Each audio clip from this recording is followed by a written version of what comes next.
అభ్రవర్త్మని పరిభ్రమమిచ్చన్ శుభ్రదీధిత్తిరద్దభ్రపయోధే న ప్రకాశనమవాప కళావాన్ కశ్చ కాస్తి మలినాంబరవాసి అని ఇక్కడ ఎలా ఉంది అంటే ఆ అద్భుతమైన వర్షము మబ్బులన్నీ కమ్మేసి చిమ్మ చీకటిగా కూడా చేస్తూ ఉన్నది. ఆకాశం అంతా కూడా నీరు నిండిన మేఘములతో దట్టమైన మబ్బులతో కూడుకుని ఉన్నది. చంద్రుడి ప్రకాశము అవన్నీ కూడా అడ్డుపడిపోయి ఉన్నాయి. అంటే చంద్రుడి కాంతి కూడా కనపడట్లేదు రాత్రి వేళలో. అంటే పొద్దున్న రాత్రి కూడా అసలు ఎడతెరకుండా అలా వర్షం వస్తూనే ఉన్నది. అంటే దీన్ని ఎలాగ వర్ణిస్తున్నారు అంటే ఎంత విద్వాంసులైనా కూడా చక్కటి వస్త్రములు వాక్కులు అవన్నీ ఉండకపోతే వారు శోభించరు. అలాగే ఎంతటి చంద్రకాంతి అయినా కూడా, ఎంత చంద్రుడు వచ్చినా తన కాంతి ప్రకాశిస్తున్నా ఇలాగ మేఘములు అలాంటివి అడ్డొచ్చినప్పుడు ఆ మలినము వల్ల ఆ కాంతి శోభించదు అని మనకి వస్త్రేణ వపుష వాచ విద్యయ వినయేన చ అని చెప్పి చెప్తారు. ఈ 5 వకారాలు ఉంటే పూజనీయులవుతారు అని. అంటే మొట్టమొదట జనాలు చూసేది మన వస్త్రాన్ని, శరీరాన్ని కూడా వాళ్ళు చూస్తారు. అలాగే వాక్కు సరిగ్గా మాట్లాడుతున్నారా అంటే మంచిగా మాట్లాడుతున్నారా అని. అలాగే విద్యయ అంటే మాట్లాడే మాటకి విద్య అన్నది ఉన్నదా అంటే విద్యతో వివేకంతో మాట్లాడుతున్నారా, బుద్ధిశాలి అయి ఉన్నారా. అలాగే వినయేనచ వినయముగా ఉన్నారా, విద్య ఉందని చెప్పి నాకు ఫలానా వచ్చని చెప్పో అహంకారం పోతున్నారా. అవన్నీ కూడా సహజంగానే అందరూ చూస్తారు. ఇవన్నీ చక్కగా ఉన్నవాడు ఎక్కడైనా కూడా పూజింపబడుతూ ఉంటాడు. అలాగే ఏ కాస్త మలినము కూడా ఈ వర్షాకాలంలో మబ్బులు మేఘములు ఎలా వచ్చాయో అలాంటి మలినములు ఏవీ లేకపోతే చక్కగా చంద్రకాంతి సహజంగా ఎలాగా అందరికీ అందుతుందో మనలో కూడా దుర్గుణములు దోషములు ఏవీ లేకపోతే లేదా దుర్గుణములు దోషములను మనము కనుక శుద్ధము చేసుకోగలిగితే మనము కూడా శోభిల్లుతాము అని చెప్పడం ఉద్దేశం ఇక్కడ. చాతకావళిరనల్ప పిపాస ప్రాపతృప్తి ముదకస్య చిరాయ ప్రాప్నుయాదమృతమప్యభివాంఛన్ కాలతో బత ఘనాశ్రయకారి. ఈ చాతక పక్షులు అని చెప్పి కొన్ని ఉంటాయి. అది అంటే వాళ్ళు చెప్పడం ఎలా ఉంటుందంటే పురాణాల వాటిలో దానికి గొంతుకుకి కన్నంలాగా ఉంటుంది. అది సహజంగా నీళ్లు తాగుదాము అనుకుంటే ఇలా ఏదైనా వంగి ఇలా తాగేసరికి ఇలా గొంతుకులోంచి బయటపడిపోతుంది. అంటే దాని తల అనేది ఇలా పైకి మాత్రమే ఉండాలి తాగేటప్పుడు. అంటే ఏ ఆకుల మీద నుంచో చెట్ల మీద నుంచో పడుతుంటే తల ఇలా ఎత్తి తాగగలుగుతుంది అది. లేదా వర్షాలు పడినప్పుడు తలంతా నిటారుగా పెట్టి ఆ నీళ్ళని తాగగలుగుతుంది. అది దాని అవస్థ. అలాంటి చాతక పక్షులన్నీ కూడా ఎంతో సంతోషిస్తాయి వర్షాకాలం వచ్చినప్పుడు. ఇంత హాయిగా కడుపు నిండా ఇప్పుడు మేము నీళ్లు తాగొచ్చు అని ఎంతో సంతోషించి ఆ మేఘాల వైపు అలాగా తలెత్తి చూస్తూ ఉంటాయి. అలాగే మహర్షులు కూడా, ఈ మహర్షులు సిద్ధ పురుషులు వీళ్ళందరూ కూడా గురువుని ఆశ్రయించి చక్కగా ఈ శిష్యులందరూ కూడా ఒక దగ్గర చేరి, ఎందుకంటే గురువులందరూ కూడా ఒక దగ్గర కూర్చొని ఉంటున్నారు ఆ చాతుర్మాస్యంలో, వాళ్ళు కదలరు. అలాంటప్పుడు శిష్యులు గొప్ప గొప్ప పురుషులు వాళ్ళందరూ కూడా వాళ్ళని ఆశ్రయించి చక్కగా వారి నుండి జ్ఞాన అమృతాన్ని ధారగా తీసుకోగలుగుతున్నారు అని. ఇత్యుదీర్ణ జలవాహ వినీలే స్ఫీతవాత పరిధూతమాలే ప్రాణభృత్ ప్రచరణ ప్రతికూలే నీడనీల ఘనశాలిని కాలే. ఆ వర్షం కూడా చాలా విపరీతముగా వీస్తుంది, చల్లని గాలులతో వస్తుంది. వృక్షములన్నీ కూడా కదిలిపోతూ ఉన్నాయి. అంటే వర్షము యొక్క ఉద్రిక్తత చాలా పెరుగుతూ ఉన్నది. అందరూ కూడా కొంచెం కంగారు పడుతున్నారు. ఎవరు అంటే మహర్షులు సిద్ధపురుషులు వాళ్ళు కాదు, అక్కడ దగ్గరలో ఉన్న పల్లెలు వారందరూ కూడా కొంచెం కంగారు పడుతున్నారు, ఎక్కువ అవుతోందా వర్షము అని. కానీ ఈ మహర్షులు జ్ఞానులు మటుకు స్వేచ్ఛ విహరణలై ఆనందంగా తపస్సులో నిమగ్నులై ఉన్నారు. అగ్రహారశత సంభృత శోభే సుగ్రహాక్షతురగస్స మహాత్మా అధ్యువాస తటమిందు భవాయాః సుధ్యుపాస్య చరణం గురుమర్చన్. గోవింద భగవత్పాదాచార్యులు వారు ఉన్న చోట నర్మదా నది ప్రవహిస్తూ ఉంటుంది. ఆ ప్రవాహం కూడా ఎంత అందంగా ఉంటుందంటే చక్కగా నురుగులతో గుండములతో చక్కటి అలలతో అందరినీ కూడా అలరిస్తూ ఉంటుంది. ఆ పక్కనే ఇందాక చెప్పినట్టు పల్లెలు ఉన్నాయి, కొన్ని అగ్రహారాలు ఉన్నాయి. చక్కటి సత్పురుషులు కూడా గురువు గారి దగ్గరే ఉండాలి అని చెప్పి వారు కూడా అక్కడే ఇల్లుని ఆశ్రమాన్ని కూడా నిర్మించుకొని వారు కూడా ఎంతో మంది ఉన్నారు. ఎందుకంటే బ్రహ్మజ్ఞానులందరూ గోవింద భగవత్పాదాచార్యుల వారి దగ్గర నివసిస్తున్నారు కాబట్టి ఈ గృహస్థులు కూడా కొంత దూరంలోనే వాళ్ళ గృహములు ఆశ్రమాలు అన్నీ కూడా కట్టుకుని ఉన్నారు. అప్పుడు నిరంతరము కూడా వారు గోవింద భగవత్పాదాచార్యుల వారి దర్శనము చేసుకోవచ్చు.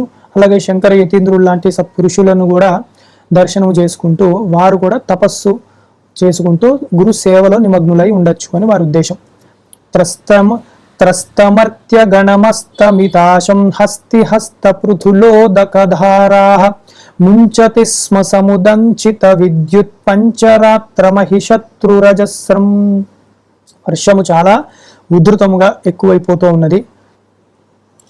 ఆ వృత్రాసురుణ్ణి సంహరించిన ఇంద్రుడు కావాలనే భయపెడుతున్నాడా, అన్ని దిక్కులా కూడా ఈ వర్షాలని పంపిస్తున్నాడా అన్నట్లు తయారైంది. అక్కడ ఏనుగు తొండములు ఎంత లావుగా ఉంటాయో అంతంత ధారలతో ఏకధాటిగా వర్షం పడుతూ ఉన్నది.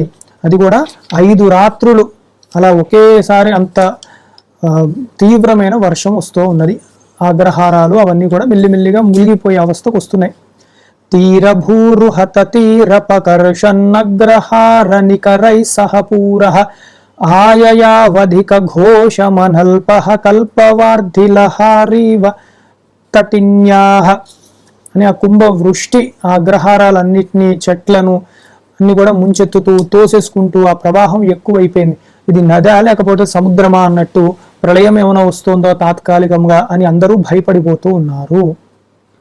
ఘోషవారిఝర భీరునరాణాం ఘోషమేవ కలుషం సవిషమ్య దైశికం ధ్రువ సమాధి విధానం వీక్ష్య చక్షణమభూద విపక్షః.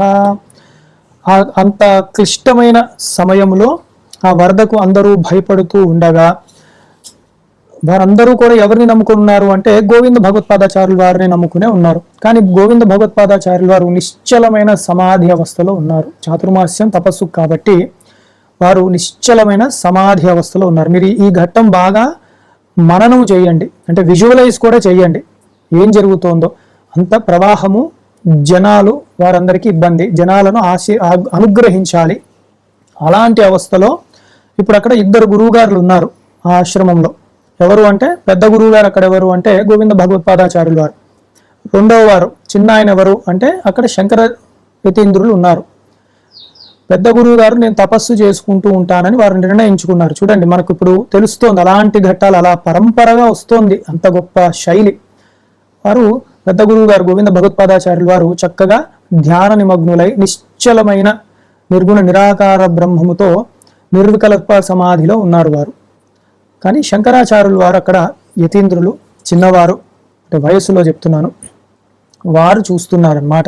వారు ఏమి చేయాలి అని ఒకసారి మౌనాన్ని పూని మనసులో ఈశ్వర స్ఫురణ గురించి ఎదురు చూస్తూ ఉన్నారు. అలా చూస్తూ శోభిమంత్రక రకం త్వరమాణస్తత్ప్రవాహ పురతః ప్రణిధాయ కృత్స్నమత్ర సమవేశయదంభ కుంభ సంభవ ఇవ స్వకరేబ్ధిం. ఎలాగైతే ఒకానొక సమయంలో కుంభ సంభవుడైన అగస్త్యుడు సముద్ర జలాన్నంతా కూడా ఆయన స్వీకరించాడో అలాగా శంకర యతీంద్రులు కూడా ఒక కుంభాన్ని, ఒక పెద్ద కుండ లాంటి దాన్ని తీసుకుని వారు దాన్ని అభిమంత్రించి దాన్ని ఆ కుండను ఆ నర్మదా ప్రవాహంలో పెట్టారు. పెట్టగా ఆ ప్రవాహం అంతా కూడా ఆ సుడులు, అలలు, తీవ్రమైన ప్రవాహము అవంతా కూడా ఆ కుండలో వచ్చేసాయి. అంటే ఎంత విచిత్రం అంటే అది ఒక గొప్ప యోగశక్తి అన్నమాట. ఆ మంత్రము ఏమి చేసి ఉండొచ్చు అంటే మనం ఏదైనా ఈ మంత్రం ఆ మంత్రం అని ఆలోచించక్కర్లేదు, వేదాంతులం కాబట్టి ఒక్కొక్క పంచభూతము దాని పై స్థాయిలో ఉన్న పంచభూతంలోకి లయమవుతూ ఉంటుంది. ఎందుకంటే కింద స్థాయిలో ఉన్నవి కార్యములు, పై స్థాయిలో ఉన్నవి కారణములు. అందుకని ఈ జలతత్వము ఖచ్చితంగా ఆకాశతత్వములో లయమైపోతుంది. అందుకు ఆకాశతత్వాన్ని అభిమంత్రించి ఉండాలి. ఆకాశతత్వంలో జలమయము మొత్తం కూడా అక్కడ ఏది అధికముగా ఉన్నదో అదంతా కూడా ఆ కుండలోకి నిక్షిప్తమైపోయింది. అంత గొప్పగా శంకర యతీంద్రులు జనాలను అనుగ్రహించి అందరిను కాపాడారు ఆ సమయంలో. తన్నిశమ్య నిఖిలైరపి లోకైరుత్థితోస్య గురురుక్తముదంతం యోగ సిద్ధిమచిరాదయమాపేత్యభ్యపద్యత తరాం పరితోషం. కొంత సమయానికి గోవింద భగవత్పాదాచార్యులు వారు వారి ధ్యానము నుండి, సమాధి అవస్థ నుండి లేచి శంకరులు చేసిన ఈ గొప్ప పనిని తెలుసుకుని ఎంతో పరమానందాన్ని పొంది, ఇప్పుడు కదా ఇలాంటి శిష్యుడు గురించి కదా నేను ఎదురు చూస్తూ ఉన్నాను, ఎంత గొప్ప శిష్యుడు వచ్చాడు. అలనాడు అంత ప్రవాహంతో గంగాదేవి ఆకాశం నుంచి పడుతుంటే తన జటాజూటంతో శంకరుడు పట్టాడు. అట్లాగే ఈ శంకరుడు కూడా నర్మదా ప్రవాహాన్ని ఈ కమండల జలంలో మొత్తం నిక్షిప్తం చేయగలిగాడు. ఎంత సంతోషం! బ్రహ్మ విద్యా రహస్యములన్నీ కూడా ఈయన వల్ల సర్వలోకానికి కూడా బయటకి వస్తాయి, తెలుస్తాయి అని చెప్పారు. ఈ యొక్క ఘట్టాన్ని సంక్షేపంగా చూస్తే, ఇప్పుడు ఉన్న పరిస్థితుల్లో కూడా మనకి శృంగేరిలో జగద్గురువులు ఉన్నారు. మహాసన్నిధానం వారు ధ్యాన నిమగ్నులై తపశ్శక్తితోనే వారందరినీ కూడా అనుగ్రహిస్తూ ఉన్నారు, ఎక్కడ కదలను అని నిర్ణయం చేసుకొని. ఉత్తరాధికారి అయిన జగద్గురు విధిశేఖర భారతి మహాస్వామి వారే పర్యటన చేస్తూ జనాలనందరినీ కూడా ఉద్ధరిస్తూ ఉన్నారు. ఆ ఘట్టము ఈ ఘట్టము నాకైతే చాలా ఒకలాగే ఉన్నది. ఎప్పుడు కూడా శిష్యుడు దొరికాడు అన్నప్పుడు సహజముగానే పెద్ద గురువులు వారు ధ్యాన నిమగ్నములోనే పొందుతూ ఉంటారు. దాన్ని బట్టి ఎంత వైరాగ్యముతో అప్పటి వరకు కూడా పీఠము యొక్క బాధ్యతలు వారు తీసుకున్నారు అన్నది అర్థమవుతుంది మనకి.